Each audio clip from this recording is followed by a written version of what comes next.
¿Qué tal, amigos, amigas, pueblo dominicano y mundo que nos sigues en las redes?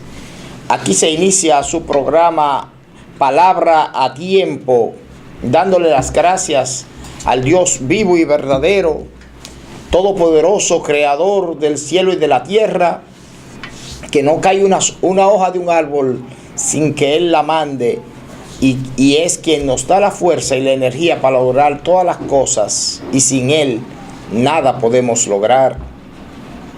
Quien les habla, el ingeniero Jesús Ogando. En el día de hoy estaré junto con el doctor José Dunker, tratando un tema de los que él ya nos tiene acostumbrado a traernos una vez a la semana, y recordándoles que el nombre de este programa, Palabra a Tiempo, nace de Proverbios 15:23, que dice: la palabra a su tiempo, cuán buena es. Hoy, como ya dijimos, está con nosotros el doctor Dunker con un tema de interés para todos y todas. Doctor. Sí, Jesús, yo quisiera proponerte un tema esta noche, y es hablar del Sermón del Monte. El Sermón del Monte, que comienza con las bienaventuranzas. Es el sermón más importante que dijo el Señor Jesucristo. Sí. Digo. Fue su sermón inaugural. Sí. Y la manera como está construido sugiere que fue construido. O sea, que Jesús no improvisó. Tiene una estructura. Tiene una estructura, sí. Jesús pasó largas horas meditando, revisando los profetas, el Antiguo Testamento. Y entonces Él va a respirar esto después de todo eso. Mira, la primera parte tiene que ver con lo que se llaman las bienaventuranzas. Las bienaventuranzas. Que algunas versiones dicen felices, dichosos, es lo mismo. Y yo quiero sugerir que esta bienaventuranza es para la gente que tiene un carácter como Dios manda.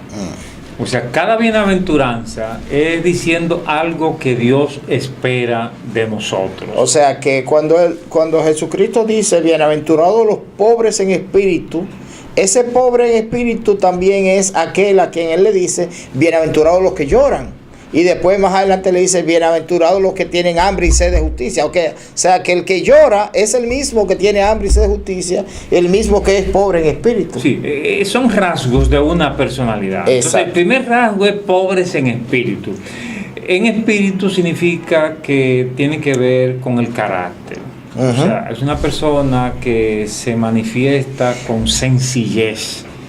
Es como si dijera bienaventurado lo sencillo. Los pobres suelen ser sencillos por necesidad. Pero pobre en espíritu significa una persona que no necesariamente es pobre económicamente, pero que vive con sencillez. Con humildad. Con humildad. Entonces Jesús está diciendo, bienaventurada la persona que muestran esa sencillez en su estilo de vida. Qué feo se ve y qué mal uno se siente cuando uno se pone al lado de una persona presumida. Arrogante, prepotente, altanero. Que se cree superior a uno por cualquier razón. Pero sencillo es una persona que se pone en el lugar de los demás. Es una persona, doctor, que ha reconocido que porque cuando nos comparamos con otros semejantes, es posible que nos veamos muy superiores. Pero cuando nos comparamos con la majestad de Dios, nos vamos a ver como unos enanos. Sí, y Dios quiere que nos veamos todos iguales. Muy pequeños. Y entonces cuando dice pobres en espíritu, quiere decir personas que se ven así, sencillas, como los más humildes. También dice bienaventurados los que lloran. Es decir, que en este momento están pasando necesidades. No son personas que tienen todos sus gustos satisfechos, pero están pasando necesidades y a pesar de todo se confortan en Dios. Bienaventurados los humildes. Aquí específicamente humildes. Y esto ya sigue hablando de rasgos del carácter, sigue hablando de personas que tienen un comportamiento que no es agresivo, violento, sino que se comportan a la altura de los demás. Bienaventurados los que tienen hambre y sed de justicia. Fíjense en esa expresión, hambre y sed, pero de justicia. De justicia. Y justicia en las relaciones interpersonales. Estas son personas que viven en la sociedad, pero que sufren cuando se hace lo mal hecho. Sufren cuando se abusa del débil. Sufren cuando no se le da a cada uno lo que le corresponde. O sea, son gente que sus pasiones se mueven a favor de que se practique la justicia. Porque algunas veces uno puede tener una personalidad que uno ve el abuso y se siente como si nada. Sí, un diferente. No es conmigo, no es conmigo. No es conmigo. Pero esta persona, el discípulo que Jesús está formando, es una persona que tiene hambre y sed de que las cosas se hagan con la justicia. Y cuando hablamos en sentido general de hambre y sed, eso significa, doctor, que es algo, porque el hambre y la sed son circunstancias que uno la vive con una desesperación. O sea que cuando alguien tiene hambre, busca con ansia satisfacer esa hambre, satisfacer esa necesidad. Asimismo, el que tiene hambre y sed de justicia va a procurar que se haga justicia. Es decir, es como si fuera un instinto, pero en este caso es un instinto de que las cosas se hagan a favor de la justicia. Bienaventurados los misericordiosos. O sea, Jesús quiere formar una legión de gente que cuando ve pobreza, dolor, enfermedad, sufrimiento, se identifica y siente deseo de ayudar. Él lo enseñó de muchas maneras. Incluso una de las parábolas más famosas es la parábola del buen samaritano. El buen samaritano, sí. O sea, ¿verdad? Que un hombre va por el camino, los ladrones le hacen daño y entonces pasan por ahí diferentes personas y algunos lo ven con indiferencia. O sea, un cristiano, uno que es un seguidor de Jesucristo, tiene que caracterizarse en el escenario donde vive por ser una persona que misericordia, o sea, siente compasión por los necesitados a su alrededor. Y actúa, doctor, porque en la parábola del buen samaritano, él no solo se quedó contemplando a ese herido, ay, qué lástima, óyeme, sino que él fue, lo curó, lo llevó al mesón, le pagó al mesonero y le dijo, cuídame hasta que yo regrese. Exactamente. Y asimismo, por ejemplo, en Santiago dice un texto que si un hermano, un vecino, un amigo tiene necesidad del sustento diario y tú vas y le dices, id en paz, calentaos y saciaos, pero no le dais lo que necesita, ¿de qué le sirve? Exactamente. O sea, misericordia entonces tiene un sentido práctico. Y luego dice, bienaventurados los de limpio corazón. O sea, limpio corazón porque son personas que actúan sin malicia. O sea, los niños son de limpio corazón. Sí. O sea, los niños lo que dicen es lo que sienten, pero nosotros los adultos aprendemos a fingir, a engañar, y entonces decimos una cosa, pero en realidad estamos pensando otra. Y buscando otra. Tenemos malicia en nuestras actitudes. Y por eso cuando te dicen algo, tú tienes que ponerte a pensar, ¿me estará diciendo la verdad? Porque no hay un corazón limpio. Pero qué bueno cuando uno puede vivir con transparencia personal. Eso es lo que significa limpio de corazón. O sea, que yo tengo una actitud franca hacia ti y que puedo franquearme sin estar escondiendo ninguna actitud negativa hacia ti como persona. Y también concluye con otras bienaventuranzas cuando dice bienaventurados los que procuran la paz. Creo que la otra versión dice los pacificadores. Los pacificadores. O sea, que cuando están en medio de relaciones interpersonales no hinchinchan, no llevan la palabra, mira lo que él hizo, tú te vas a quedar así. No, son personas que buscan la reconciliación. Ujú. Y eso va a demandar que tú sepas ponerte en el lugar de cada cual. O sea, tú no te apandillas simplemente, tú no empujas la balanza hacia un lado, sino que tú tratas de ver el punto claro de cada uno, y de esa manera tú puedes ser un conciliador, un pacificador. Sí, no un pleitero. No un pleitista. O sea, el cristiano no enchinche el pleito. Esa palabra enchinchar, es bueno aclararla, porque como este programa se ve a través de YouTube en todo el mundo, es bueno decir, doctor, que esa palabra en República Dominicana lo que significa es uno que vive incitando a los demás para que el pleito sea entonces cada vez mayor. Correctamente. También bienaventurados, dice, aquellos que han sido perseguidos por causa de la justicia. Fíjense que el compromiso con la justicia es general. Sí. O sea, Jesús quiere formar discípulos que tengan un compromiso claro con la justicia. No solamente que tienen hambre y sed de justicia, de que las cosas se hagan por la raya, sino que son personas capaces de exponerse a ser perseguidos, a ser trancados en la cárcel por su lucha a favor de la justicia. Porque muchas veces, Jesús, es muy fácil tú hacer un pronunciamiento a favor de la justicia, pero a veces eso puede significar que el poder establecido arremeta contra ti. Doctor, mire, a veces hay que estar dispuesto a las consecuencias. Me ha tocado vivir en estos días una situación que hay personas que le dicen información a uno, mira, tal persona, pero ellos saben que ese es un delincuente que lo que quiere es robar, pero te dicen, no digas que yo te lo dije. ¿Por qué? Porque que son personas, y le voy a hablar franco, tenemos una situación con un solar que ha sido invadido por algunos invasores, y algunos vecinos me han informado, mira, tal cosa, pero no digas que fui yo que te lo dije. Bueno, estas son las bienaventuranzas, la última, que es como si fuera un resumen. Dice, bienaventurados seréis cuando os insulten y persigan y digan todo género de mal contra vosotros falsamente, por causa de mí.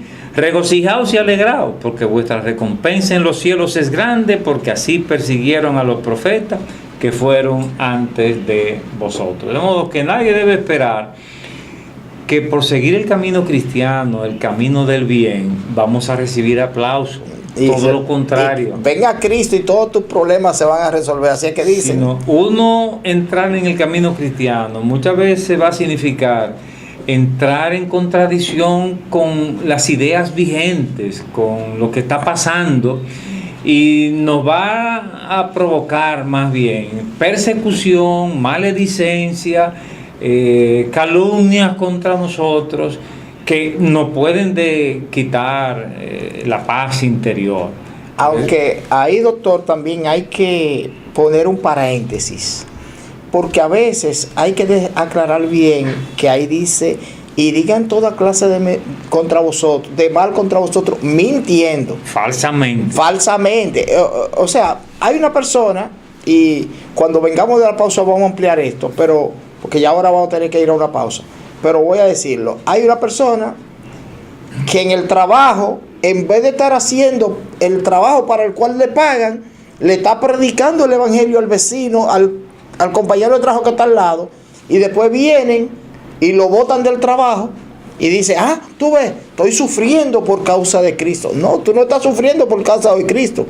Tú estás sufriendo por causa de tú, o estás utilizando el tiempo por el cual te pagan para predicar el evangelio, en vez de trabajar, de utilizarlo para producir, para rendirle un resultado a esa empresa para la cual tú estás trabajando. O sea que eso es un punto importante, pero cuando vengamos de la pausa, yo quisiera que usted lo amplíe un poquito más. Mientras tanto, ustedes, amigos y amigas televidentes, Quédense ahí frente a su televisor, que en breve retornamos a su programa Palabra a Tiempo.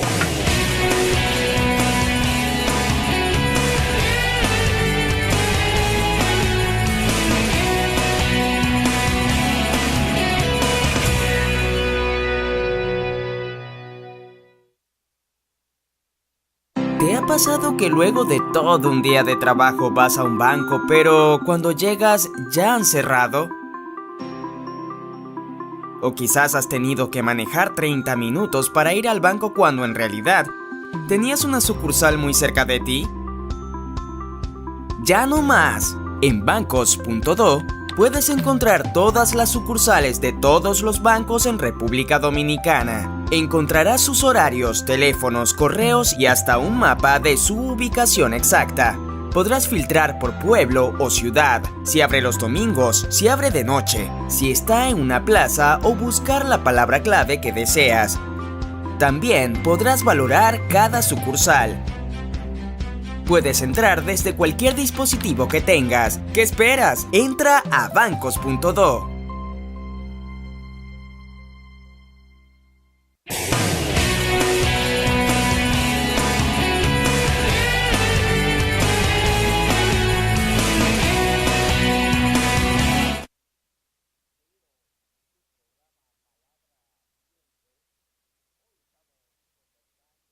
El doctor José Dunker, que ya se ha hecho una costumbre aquí con nosotros cada semana, esos temas interesantísimos que él nos trae con relación a lo que él sabe, la conducta humana, pero sobre todo también lo que él ha aprendido de teología y de la vida cristiana, como cristiano que él lo es, y es pastor también.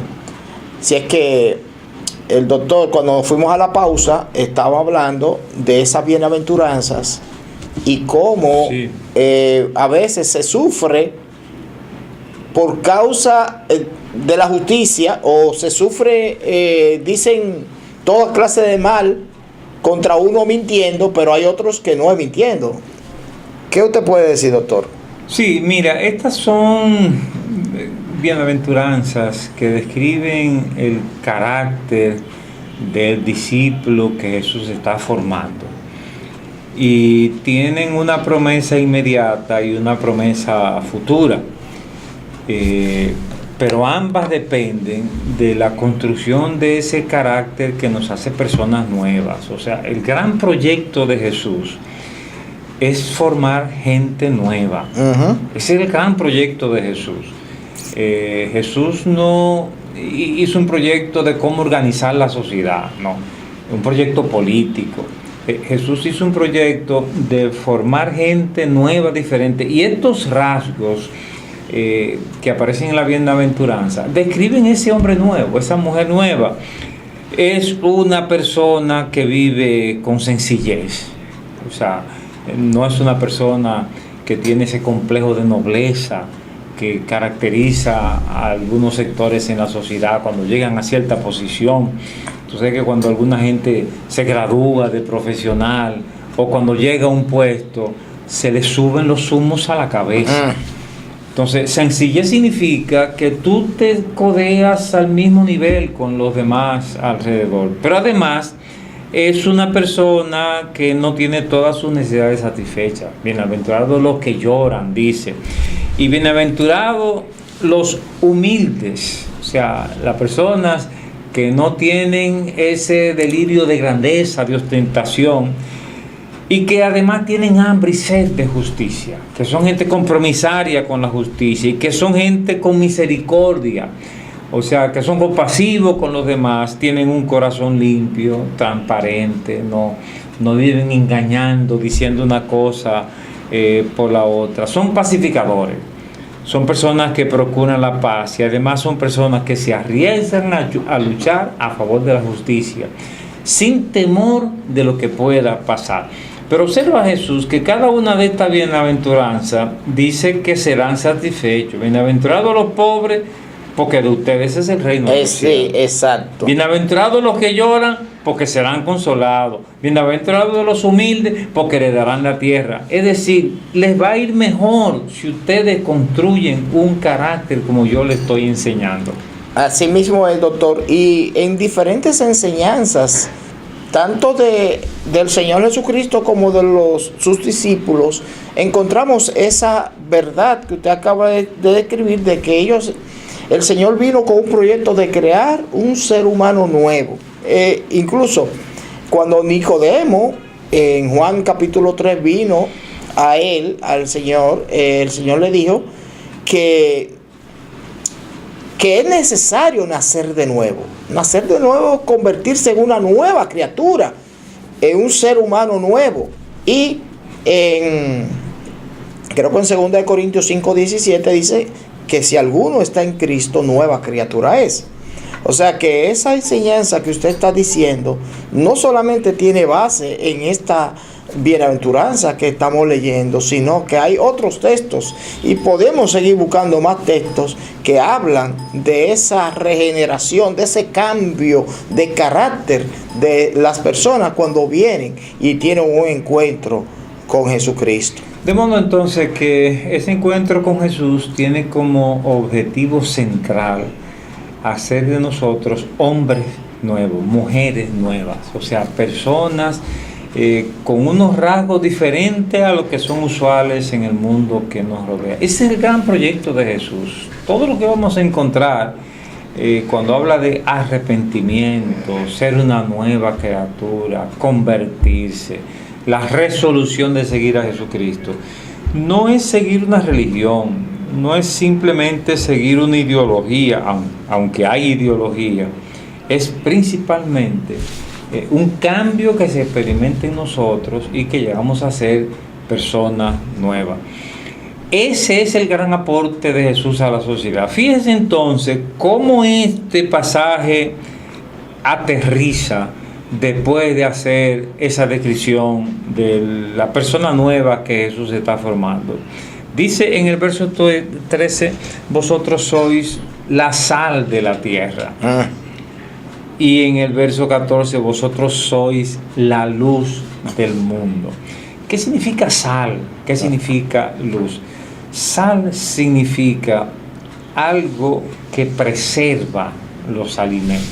Cuando usted le aplica la sal a la carne, ya no se daña, porque la sal hace su efecto. Y la luz es lo que alumbra para hacer desaparecer la oscuridad. Entonces Jesús está diciéndole a sus discípulos, ustedes son la sal de la tierra, ustedes son la luz del mundo. ¿Qué significa eso?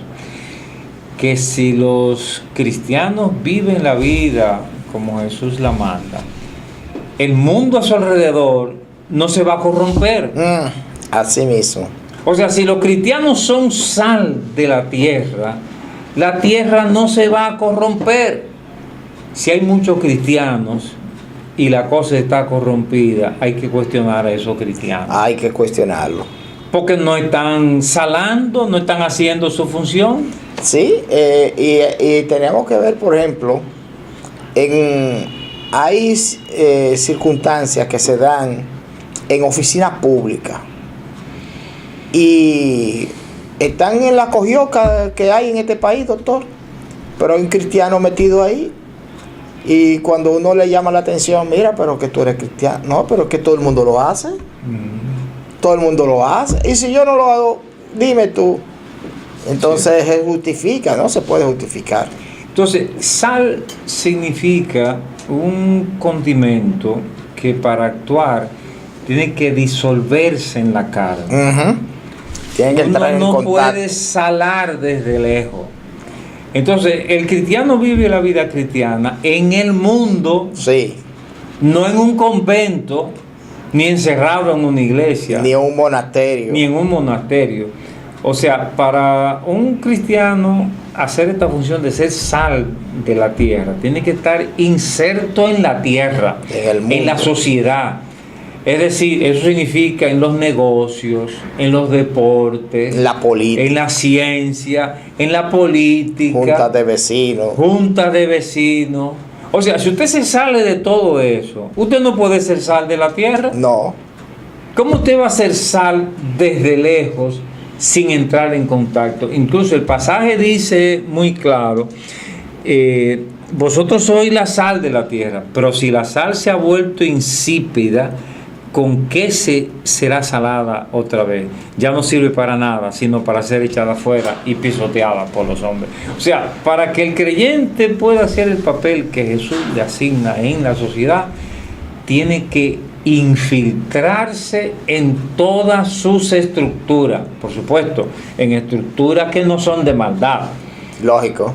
No te puedes infiltrar donde se está haciendo lo malo, lo incorrecto. En una banda de narcotraficantes. No, pero en las estructuras normales de la sociedad, el cristiano tiene que penetrar. Fíjate que esto responde a una pregunta que muchas veces se ha tenido sobre... Cuando yo entré a la universidad hace muchos años, algunos cristianos se preguntaban, ¿y puede un cristiano estudiar derecho? Porque los abogados hacen muchas triquiñuelas. Sí, necesitamos creyentes que sean abogados, pero que no caigan en esas triquiñuelas. O sea, abogados, pero por la ley, por el derecho. Médicos, pero no médicos para hacer lo malo. Abortos, criminales. Pueden ser comerciantes, pero no explotadores que cambian la factura. Pueden ser políticos los cristianos. No, pueden ser, no. Ojalá, doctor, todos los políticos fueran cristianos. O hubiera ojalá fueran, muchos de los políticos lo fueran, verdaderos cristianos, con esa característica que dice ahí. Con esa característica. O sea, necesitamos políticos que tengan hambre y sed de justicia, pacificadores, sencillos, transparentes, humildes, misericordiosos, con pasión por los necesitados. O sea, esa gente necesitamos formarlos en la iglesia para meterlos, infiltrarlos en la sociedad. Es el plan de Jesucristo, es un plan subversivo, oye. El plan de Jesucristo es un plan subversivo para transformar la sociedad. El problema, doctor, lamentable es que las iglesias, sobre todo en este país, que es donde nosotros vivimos, se han convertido prácticamente en monasterios. Y peor aún, doctor, se han convertido en refugios de domingo, porque de lunes a sábado salen con el cuchillo en la boca para la calle, pero los domingos ya están santicos en su culto de adoración. Sí. Así no son sal de la tierra. O sea, ser cristiano significa infiltrarse. La idea del monasterio fue una idea que se concibió con mucho celo, pero no es la mejor salida. No. La idea de la iglesia trancada y separada de todo lo que está pasando a su alrededor, esa no es la mejor idea. Pero Jesucristo oró en el Juan capítulo 17. En el capítulo 17, él oró: Señor, no te pido que lo saques del mundo, sino que lo libres del mal. O sea, si Jesucristo oró a Dios que no nos saque del mundo, es porque Él quiere que nosotros estemos en interacción con el mundo. Correctamente. Y en otro momento Pablo dice: miren, yo les dije que no se junten con los fornicarios. Pero lo que yo quise decirle con eso es que uno que sea fornicario, no le permitan ser parte del grupo. No. Pónganlo en disciplina. Pero yo no quise decir, dice Pablo, que no se junten con la gente que no son creyentes y que son fornicarios. Porque si fuera así, dice o con Pablo, los ladrones, dice también, sí, avaros. Si fuera así, ustedes tendrían que salir del mundo. Sí. Porque no podrían vivir en una sociedad donde hay toda clase de gente. Y yo lo que quise decir es que la iglesia debe tener una disciplina para que los que se salen del patrón sean sometidos a disciplina. De modo entonces que esos rasgos de las bienaventuranzas, que alguna gente las lee simplemente como si fuera una poesía bonita, describen el carácter del discípulo de Jesucristo. Y ese discípulo está llamado a infiltrarse en medio de la sociedad. Pero el pasaje tiene una segunda tarea, y es que dice: vosotros sois la luz del mundo. Fíjense que sal y luz actúan de manera diferente. La sal, para hacer su acción, tiene que disolverse en la carne, infiltrarse en la carne y hasta desaparecer, actuar desde adentro del cuerpo. Entonces, cuando el cristiano es sal, el Congreso mejora, el ayuntamiento mejora, la calle mejora, o sea, todo mejora porque el cristiano está actuando desde adentro. Si no mejora, el cristiano tiene que cuestionarse. Pero la luz tiene una manera de actuar diferente, miren, que es todo lo contrario de la sal. La luz, para actuar, tiene que ponerse a distancia.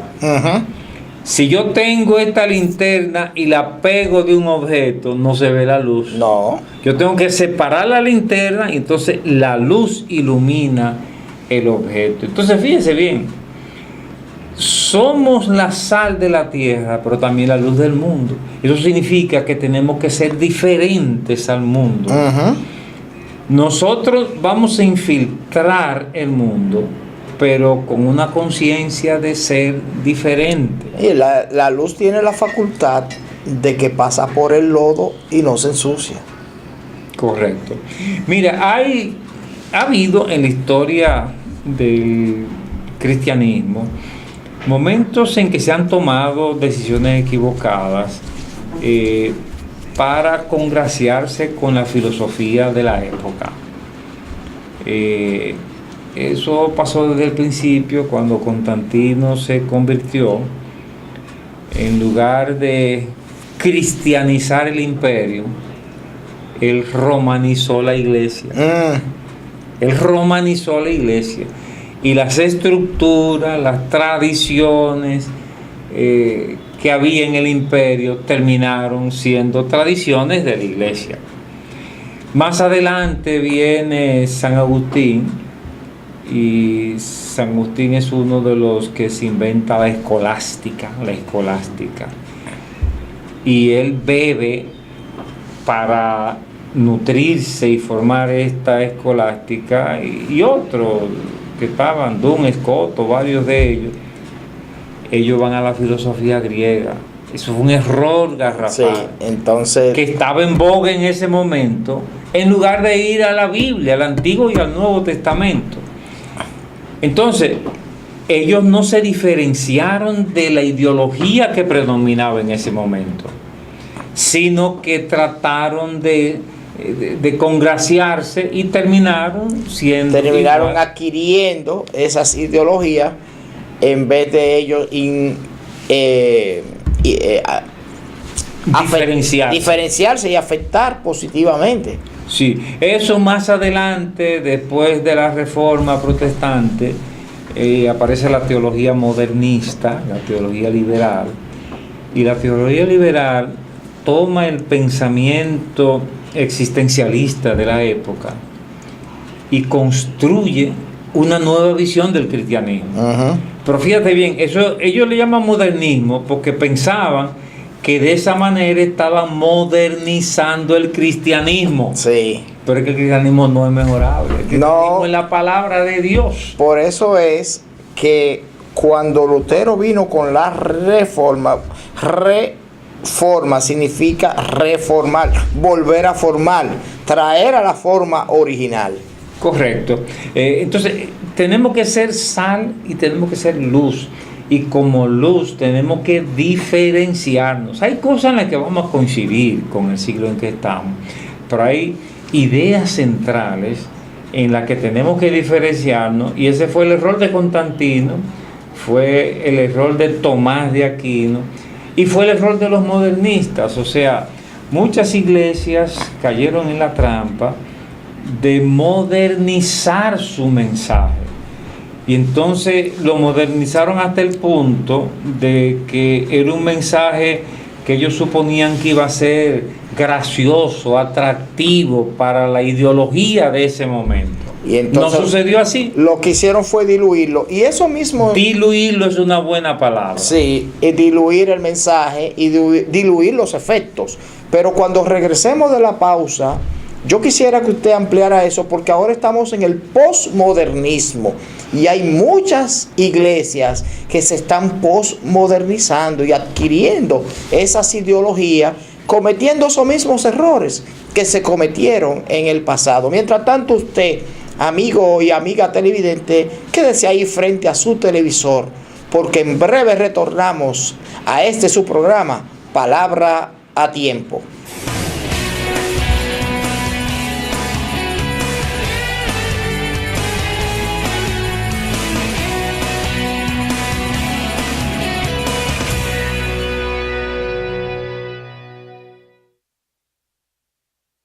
¿Te ha pasado que luego de todo un día de trabajo vas a un banco, pero cuando llegas ya han cerrado? O quizás has tenido que manejar 30 minutos para ir al banco cuando en realidad tenías una sucursal muy cerca de ti. Ya no más. En bancos.do puedes encontrar todas las sucursales de todos los bancos en República Dominicana. Encontrarás sus horarios, teléfonos, correos y hasta un mapa de su ubicación exacta. Podrás filtrar por pueblo o ciudad, si abre los domingos, si abre de noche, si está en una plaza o buscar la palabra clave que deseas. También podrás valorar cada sucursal. Puedes entrar desde cualquier dispositivo que tengas. ¿Qué esperas? Entra a bancos.do.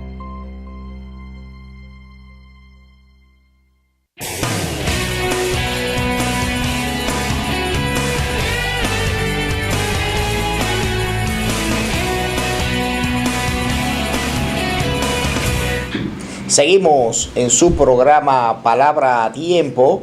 Hoy seguimos conversando con el doctor José Dunker y este tema tan interesante de lo que es el sermón del monte y las bienaventuranzas. Doctor, cuando nos fuimos a la pausa, usted estaba hablando sobre cómo a través de la historia, en diferentes etapas de la vida de la iglesia cristiana, se asumieron algunas ideologías y en vez de incidir en la ideología, los líderes religiosos y la iglesia asumieron las ideologías. Y hablábamos de que ahora estamos en el posmodernismo.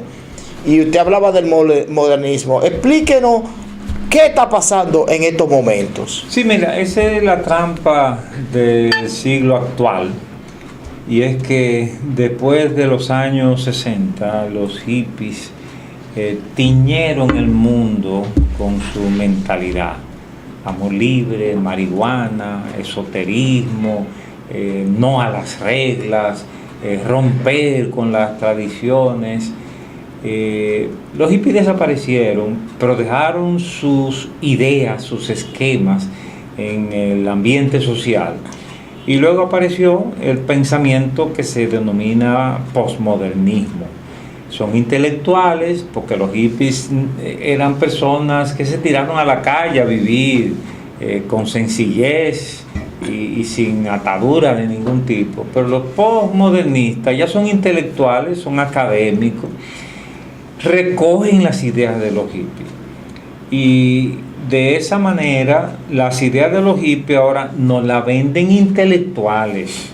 No es un hippie vendiendo amor libre, sino que son los estamentos académicos. O sea, tú vas a una universidad, especialmente en Estados Unidos, y lo que te enseñan como moderno es lo que los hippies trajeron en los años 60. Ajá. O sea, la revolución sexual de los hippies hoy día está siendo vendida hasta por Naciones Unidas. Así es, doctor. O sea, esa es la nueva mentalidad que el posmodernismo ha traído. Posmodernismo. Y la ideología de género también, que viene. Todo eso viene de ahí. Sí. O sea, posmodernismo implica un seguimiento a lo subjetivo, a lo emocional, un rechazo de las reglas, un rechazo a la utopía, y es más bien una caída en un existencialismo hippie. Eso es lo que se está vendiendo en el día de hoy. Eso ha influido todo el siglo que estamos viviendo. Desde los hippies, el feminismo es diferente. Ujú. O sea, el feminismo hoy día es un feminismo con ideas postmodernistas. Cuando el feminismo en los años 60, el feminismo tomó la característica de los hippies, hasta se aliaron a los hippies.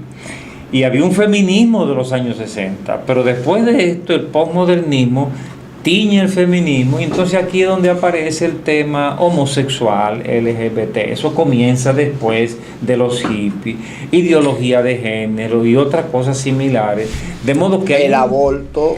aborto, hay un nuevo derecho a decidir, hay un nuevo Sí. feminismo que surge después de los hippies y el postmodernismo. El marxismo ha cambiado. Tú que conoces aquella época, Jesús, cuando los marxistas hablaban de una dictadura del proletariado, Sí. y de los obreros, Y la lucha. al poder, que lucha de clases. Lucha de clases. Bueno, miren, ya hoy día los izquierdistas de hoy ya tienen un predicamento nuevo, y a veces el progreso revolucionario que te va a vender un izquierdista es ideología de género, Sí. aborto, derechos LGBT.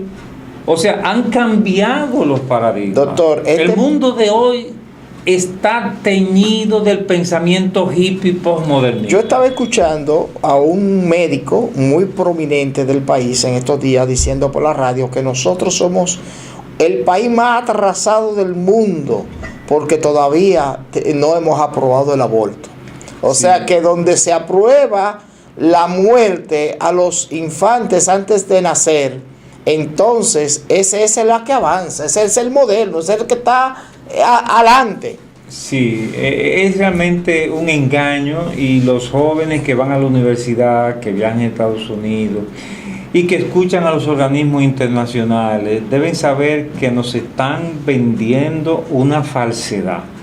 O sea, que nos están vendiendo como avance lo que es un retroceso, y en realidad, Jesús, se confirma aquella vieja discusión filosófica de que la historia camina en círculo. Sí. O sea, estamos volviendo a un nuevo misticismo postmodernista, y estamos cayendo en una nueva depravación. O sea, después que el mundo occidental se benefició de los grandes avivamientos, de aquellos despertares espirituales, y construyeron las sociedades más prósperas del planeta, entonces ahora caen en la trampa con este falso progreso del pensamiento postmodernista. Pero la trampa es, Jesús, que el creyente caiga en la trampa de que ese es el progreso. Sí, que hagan, como usted explicó, que en el pasado se asumieron esas ideologías en esos momentos, pero fíjese algo, como usted dijo, el fundamento cristiano es permanente, es el mismo siempre, y esas ideologías pueden venir e infiltrarse y entrar dentro de la iglesia, pero tarde o temprano eso se saca, se sale. Y ahora lo que está pasando es eso, que muchos cristianos están cayendo en esa trampa. Sí, no, ahí nosotros tenemos el acoso hoy día ideológico del postmodernismo. Déjeme explicar bien lo que es el pensamiento postmodernista de hoy. Mira, el postmodernismo no es ateísmo. Cuando nosotros fuimos a la universidad, aquí en el país, la Autónoma de Santo Domingo, la lucha era entre la fe y el ateísmo. Y el materialismo. El materialismo. Pero ese no es el planteamiento que se hace bajo el postmodernismo. O sea, el postmodernista es más bien un esotérico que busca religiones raras y esotéricas, mientras más diferente al cristianismo, mejor. Los hippies, en pleno auge de los hippies, cuando hicieron su gran festival de Yellowstone, no recuerdo el lugar ahí al norte de Nueva York, ellos invitaron a una persona a dar un discurso central. Y fue a un monje oriental de una religión de esa esotérica. O sea, y los hippies cultivaron el esoterismo. Y por eso hoy día, el mundo de hoy, a la vez que se descristianiza, porque hay un abandono del legado cristiano, el mundo entra no en materialismo, entra en religiones y prácticas esotéricas. Mira, aquí en República Dominicana, con todo respeto a nuestros vecinos haitianos, hay intelectuales dominicanos que se han convertido al vudú. Hay intelectuales, ellos son sociólogos, médicos, psiquiatras, antropólogos, políticos, practicantes del vudú. Incluso antiguos marxistas hoy son practicantes del vudú. O sea, son amigos míos algunos de ellos. Pero todo eso es parte de este mundo posmodernista que estamos viviendo. Mira, alguna gente cuando oye hablar de posmodernismo, ellos piensan que estamos hablando de Lyotard y otros autores que escriben bonito. No, Lyotard lo que hace es recoger las consignas que ya están en la cultura. Esos autores no se inventan ninguna idea nueva. Ellos lo que hacen son descripciones nuevas de fenómenos que están por ahí y están reproduciendo, estoy afirmando eso, están reproduciendo el pensamiento de los hippies, y es un pensamiento esotérico. Y entonces hoy día, en los escenarios donde tú esperabas encontrarte con un ateo materialista, hoy tú te encuentras con un practicante de una religión rara. Así es, doctor. O sea, eso es lo que predomina hoy. Entonces, la iglesia cristiana tiene que tener cuidado de mantener su predicamento, porque la iglesia no es una sociedad que sacó sus ideas como resultado de una reflexión de un grupo de sabios. No, lo que creemos es que Dios habló. Esa es la gran diferencia en el cristianismo. Es que hay una palabra que Dios habló a través de Moisés, de los profetas, de los apóstoles, y que aquí tenemos la palabra de Dios. Entonces, si es palabra de Dios, eso es inmodificable, no se puede mejorar. Lo que tenemos que entenderla y contextualizarla al siglo donde estamos, pero es la misma palabra que tenemos que hacer. Entonces, nosotros de lo que estábamos hablando es del Sermón del Monte. Del Sermón del Monte. Y yo estaba diciendo que Jesús nos llama a ser personas nuevas, con un carácter como Él quiere que sean sus discípulos, hombres o mujeres. Él quiere que seamos sencillos, humildes, compasivos, comprometidos con la justicia, arriesgados para luchar por el bien sin temer de las consecuencias. Y entonces con esos rasgos del carácter, pacificadores, transparentes, con esos rasgos sencillos del carácter, Jesús nos dice: ustedes son la sal de la tierra. O sea, penetren las estructuras, infíltrense por todos los estratos de la sociedad. O sea, toda actividad científica, artística, social, política, ahí deben estar los cristianos. Económica. Ahí deben haber cristianos dando testimonio y poniendo en práctica estos principios del Evangelio. Pero además Jesús dice: vosotros sois la luz del mundo. Y el mensaje de ser luz es que nos diferenciamos. Porque si tú te mezclas con el mundo y no te diferencias, perdiste la esencia de ser cristiano.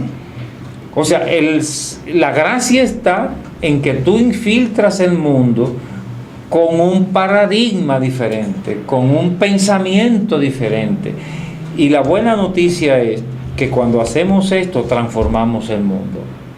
Eso pasó en el primer siglo. Eso pasó en el siglo XVIII, después de la Reforma Protestante, cuando los grandes avivamientos del siglo XVII, XVIII y XIX transformaron el norte de Europa. O sea, los países del norte de Europa, las grandes naciones protestantes que vivieron esos avivamientos, esos despertares espirituales, por poner en práctica estos principios, esas naciones escenificaron la revolución industrial, se fueron por delante del mundo entero.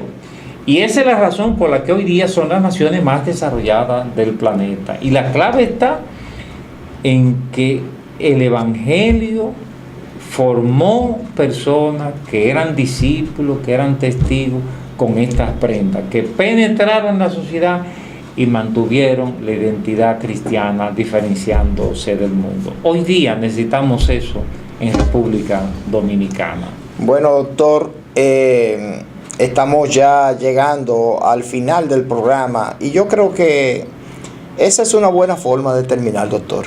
Vamos a concluir el programa aquí, a menos que usted quiera agregar algo. Sí, voy a venir el próximo miércoles. Si Dios quiere. Si Dios quiere. Y yo creo que sería propicio describir el despertar espiritual del siglo XVIII. Porque mira, ese es un dato que histórica y políticamente tiene la envergadura de la Revolución Francesa, pero no es tan conocida como la Revolución Francesa. Entonces todo el mundo sabe de la Revolución Francesa en el 1790 y tanto, pero casi nadie conoce qué fue el avivamiento inglés, qué impacto tuvo en la sociedad. John Knox. Sí, Juan Calvino. Bueno, vamos a ver, lo voy a describir en el próximo programa. Y le voy a explicar si Wesley fue el epicentro del fenómeno. El epicentro, sí. Porque Knox fue de los antecedentes, donde comenzó el asunto. Y voy a explicar cómo se transformó una nación. Y eso nos va a servir de modelo a nosotros para decir cómo podríamos transformar República Dominicana. Oye, te lo voy a decir, si tú eres creyente, si tú eres cristiano, no esperes que los políticos van a cambiar el mundo. O sea, le estamos reclamando que lo hagan. Pero si queremos que República Dominicana cambie, cambiemos nosotros. Y desde la iglesia, prediquemos lo que Cristo enseñó y dejemos las tradiciones que se añadieron con el correr del tiempo. Bueno, de esta manera hemos llegado al final del programa por esta ocasión, dándole las gracias a ustedes por su sintonía e invitándole a que nos vuelvan a sintonizar por el mismo canal y a la misma hora.